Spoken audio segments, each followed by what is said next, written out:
ही घटना फार दुर्दैवी होती आणि पहाटे साधारणतः 3च्या सुमारास आम्हाला आगीची कल्पना झाली. लगेच आपला डिझास्टर मॅनेजमेंटची टीम आणि फायरची संपूर्ण टीम तिथे मौकेवर पोहोचली. स्थानिक जे पदाधिकारी आहेत, कॉर्पोरेटर्स आहेत, ते सुद्धा स्पॉटवर लगेच पोहोचले आणि त्याच्यानंतर हळूहळू तिथे आमदार साहेबांच्या, माननीय खासदार साहेबांच्या, माननीय महापौर मॅडम या सगळ्यांच्या भेट आणि व्हिजिट झाली.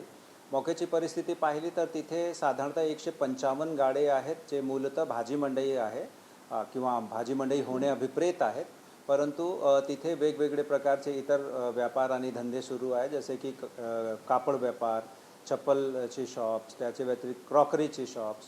सो हे जे पदार्थ किंवा हे जे साहित्य आहे ते केमिकल मिश्रित असतात आणि म्हणून तिथे फार इन्फ्लेमेबल हा सिच्युएशन होती. रात्री शॉर्ट सर्किटमुळे ही आग लागली आणि फार झपाट्याने ती आग त्याचा विस्तार वाढला. आगीला आटोक्यात आणण्याचा प्रयत्न करत असताना तिथे आपले जे नौपाडा प्रभाग समितीचे एक सुरक्षा रक्षक आणि तसेच आपले एक स्थानक अधिकारी त्यांची दुर्दैवी त्यामध्ये या घटनेमध्ये निधन झाले आहे.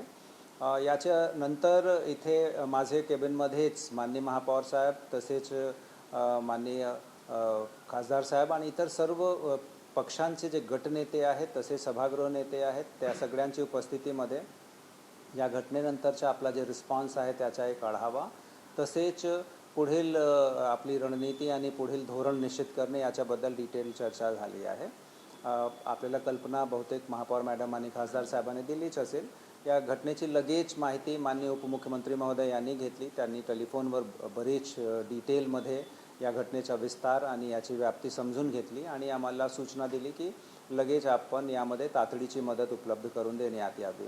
जे मदतचा भाग आहे ते त्याच्या दोन पार्ट आहेत. एक, हे जे दुर्दैवी मृत्यू ज्या 2 कर्मचाऱ्यांची झाली आहे त्यांच्यासाठी काय मदत देता येते आणि तसेच याचे व्यतिरिक्त जे तिथे गाडे धारक आहेत, ज्यांचे दुकान किंवा ज्यांचं जे साहित्य आहे त्याचं नुकसान झालेलं आहे, त्यांना आपण कशा प्रकारची मदत देऊ शकतो. आता जे निर्णय आपण घेतला आहे तो असा म्हणजे की आपल्याला लगेच हे या जे नुकसानीचा पंचनामा करून राज्य शासनाकडे डिझास्टर मॅनेजमेंट अंतर्गत मदत मागणे अभिप्रेत आहे. याचे व्यतिरिक्त माननीय मुख्यमंत्री सहायता निधी त्याच्यातून सुद्धा हे बाधित लोकांसाठी आपण मदत मागणार आहे आणि एक टाईमलाईन निश्चित करण्यात आली आहे. आज संध्याकाळपर्यंत संपूर्ण परिसरची कूलिंग करणे, उद्या एक दिवसभरात संपूर्ण परिसरची डीप क्लिनिंग करून घेणे आणि परवा सॅटर्डेला याचा स्ट्रक्चरल ऑडिट आणि फायर सेफ्टी ऑडिट कंप्लीट करून आणि मग पुन्हा या जे गाडे आहेत त्याला पूर्ववत करण्यासाठी जे सिव्हिल वर्क आणि इलेक्ट्रिकलचे वर्क आहे ते कामे आपण हाती घेणार आहेत. सध्या जे अनुमान आहे तो म्हणजे 31 मेपर्यंत हे संपूर्ण काम आपण कंप्लीट करून 1 जूनपर्यंत जे मूळ गाडेधारक आहेत त्यांना त्यांचे गाडे आपण परत त्यांच्या हातात उपलब्ध करून देणार, जेणेकरून त्यांचं पुनर्वसन होईल. याचे व्यतिरिक्त आता यावर्षी उष्मेची लाट खूप जास्त आहे आणि म्हणून या घटनेनंतर आपण या घटनेच्या अगोदरपासूनच आपण बरेच काही कामे हाती घेतला होता, ज्यामध्ये ठाणे महानगरपालिकेचा हीट झोन मॅपिंग आपण कंप्लीट करून ठेवला आहे. आपले जेवढे शासकीय जे आपले वसाहती आहेत किंवा जे आपले जेवढे वास्तू आहेत, आपले ऑफिसेस आहेत, हॉस्पिटल्स आहेत, त्याचे जे तिथे फायर सेफ्टी सिस्टम आहे तो सुरळीत चालत आहे किंवा कसे त्याची पुन्हा एकदा आपण तपासणी करत आहोत. तसेच जेवढे आपले कूलिंग संयंत्र आहेत, विशेषतः AC संयंत्र आहेत, ते सुद्धा या कालावधीमध्ये फुल ब्लास्ट चालतात. त्याच्यामुळे कुठल्याही प्रकारचे शॉर्ट सर्किट होऊ नये याची सुद्धा आपण तपासणी प्रत्येक जे आपले इन्स्टॉलेशन्स आहेत ते आपण कन्फर्म करणार आहे या कालावधीमध्ये. याच्या व्यतिरिक्त महानगरपालिकेने असं पण ठरवलं आहे की जेवढे आपली भाजी मंडई आहेत किंवा इतर आपले मार्केट प्लेसेस आहेत, जिथे खूप डेन्सली पॉप्युलेटेड एरिया आहे किंवा तिथे या प्रकारचं साहित्य आहे, तर आता प्रत्येक जे मंडई आहेत त्याचा fire safety audit immediately complete करून घेणे आणि तिथे आवश्यक उपाययोजना कालबद्ध पद्धतीने कंप्लीट करून घेणे, हा सुद्धा ही आपण कारवाई हाती घेत आहोत. सर, आरोप म्हणजे हा हे भाजी मार्केट किंवा हे मार्केट आहे आपल्या गावाचं, त्याच्यापासून अगदी जवळ म्हणजे शहरात या शहरामध्ये ठाणे शहरात जव्हारबागचं जे अग्निशामक दल आहे त्या जव्हारबागच्या अग्निशामक दलाला तिथून खंडाळा झालेला आहे. जर त्या ठिकाणी अग्निशामक दल असतं तर ताबडतोब म्हणजे आता तर तुम्ही दावा करणार आहात की लवकर पोहोचले अग्निशमन दल, पण याहीपेक्षा लवकर पोहोचले असतं अग्निशमन दल असं सांगितलं. तर नेमकं काय आणि तिकडे येणाऱ्या काळामध्ये सेफ्टी म्हणून त्या ठिकाणी काही उपाययोजना तुम्ही करणार आहात? निश्चितरित्या या विषयाबद्दलही चर्चा झाली आहे आणि जे रिस्पॉन्स टाईम शमन दलाचा होता तो निश्चितरित्या पूर्णतः समाधानकारक होता. स्थानिक जे जनप्रतिनिधी तिथे मौकेवर होते त्या सगळ्यांनी सांगितलं की कॉल दिल्याबरोबरच आपला जे फायर फायटिंग टीम आहे ते तिथे दाखल झाली. मात्र ही मागणी आज जे स्थानिक नागरिकांकडून आलेली आहे, स्थानिक जनप्रतिनिधी त्यांनीसुद्धा ही मागणी केली आहे. तिथे मोठ्या प्रमाणावर रिडेव्हलपमेंटचं काम चालू आहे आणि त्यामध्ये बरेचसे शासकीय कार्यालयांचा सुद्धा रिडेव्हलपमेंटचा काम आपण हाती घेतला आहे. तर आज हा निर्णय घेण्यात आला आहे की 2 कायमस्वरूपी फायर फायटर्स आपल्या स्टेडियमजवळ तिथे एक छोटा ऑफिस तयार करून आणि आपण उद्यापासूनच कार्यरत करून देणार आहे.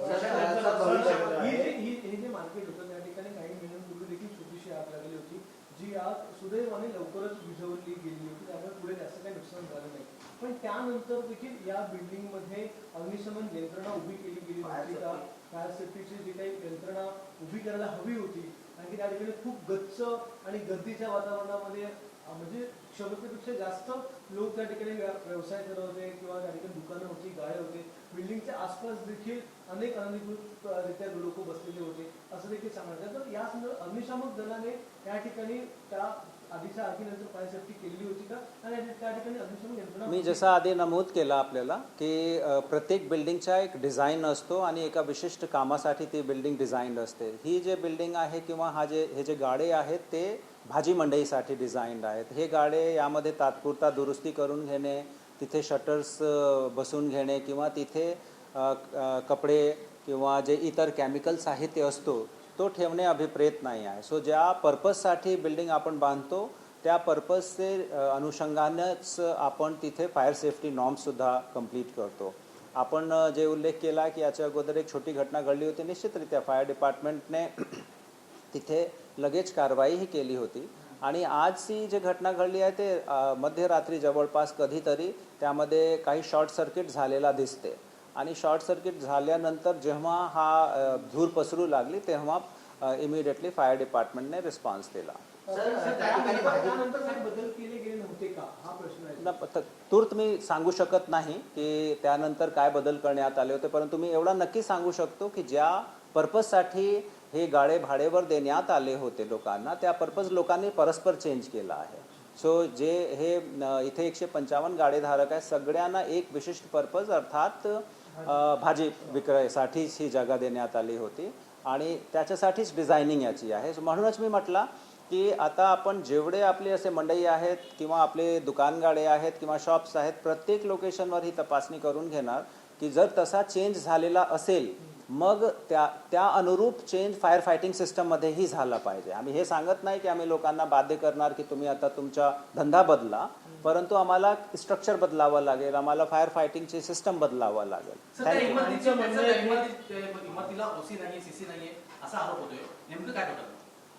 त्या इमारतीला ओसी नाही आहे, सीसी नाही आहे, माझ्याकडे पर्यंत हा आरोप अजिबात नाही आलेला आहे. मात्र ही जे इमारत आहे या इमारतीच्या आता जसा मी आपल्याला नमूद केला की स्वच्छता केल्यानंतर आम्ही या इमारतीच्या स्ट्रक्चरल ऑडिट आणि फायर ऑडिट जे प्रोटोकॉलप्रमाणे एखाद्या ठिकाणी अशी घटना घडल्यानंतर त्याचा ऑडिट केल्यानंतरच आपण पुढे वापर करतो.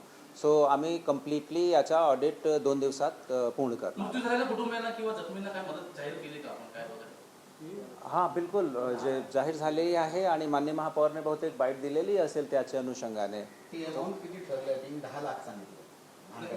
त्यांनी सांगितलं 10 लाख तर 10 लाखच असेल, त्याच्याबद्दल अजिबात डाऊटचा विषय नाही आहे. जे मृत्युमुखी पडलेले दोन्ही जवान आहेत ते महापालिकेचं दायित्व आहेत आणि महापालिकेच्या कर्तव्य पूर्ण करत असताना ही दुर्दैवी घटना घडली आहे आणि आम्ही सगळ्यांची प्रचंड सहानुभूती त्यांच्याबरोबर आहे.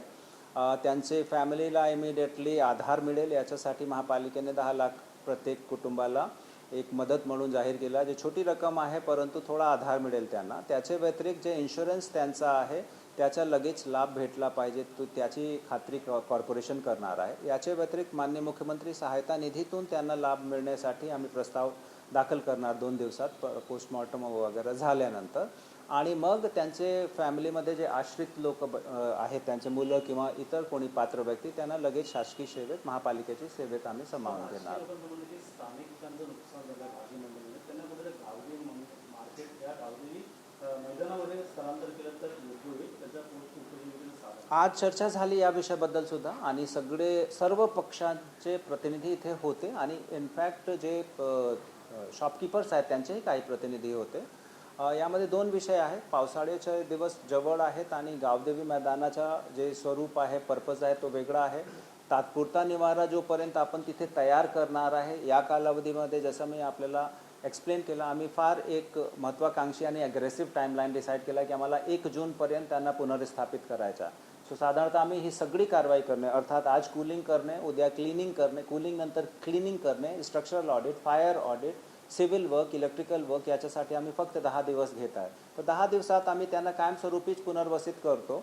म्हणून आता पुन्हा एकदा तात्पुरता करणे आणि परत ते साहित्य तिथे हलवणार मग तिकडून इकडे येणार तर त्यांनाही गैरसोय होईल. म्हणून आज एक सर्वसामान्य सहमती झालेली आहे की याच लोकेशनवर काम तीव्र गतीने पूर्ण करून लोकांना कायमस्वरूपी पुनर्वसित करू. थँक्यू.